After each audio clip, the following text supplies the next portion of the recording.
Now will solve question number 99। NBFCs के बारे में है। सी पहला स्टेटमेंट ये कह रहा है कि NBFC can not accept demand deposit. तो पहला ट्रू है क्योंकि डिमांड डिपॉजिट ये एक्सेप्ट नहीं करता है। तो ऑप्शन नंबर ए और बी में आ जाएगा। अब इसका अगर हम बहुत मतलब कॉन्फिडेंट हैं और हमें पता है कि स्टेटमेंट नंबर बस वन सही है तो हमें बाकी के अदर ऑप्शंस नहीं देखने पड़ेंगे।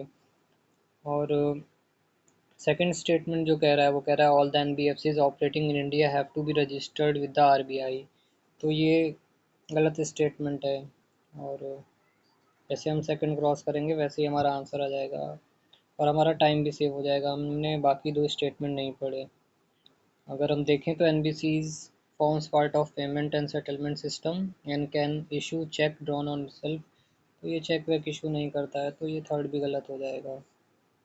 और फोर्थ स्टेटमेंट पढ़ें तो deposit insurance facility of deposit insurance and credit guarantee corporation is not available to the depositor of deposit taking NBFCs. That is true. मतलब हम इसके बारे में तो ज़्यादा नहीं जानते हैं लेकिन अगर हमें स्टेटमेंट वन पे कॉन्फिडेंट है और टू पे तो हमारा आंसर भी आ रहा है और हमारा टाइम भी सेव हो रहा है। Thank you.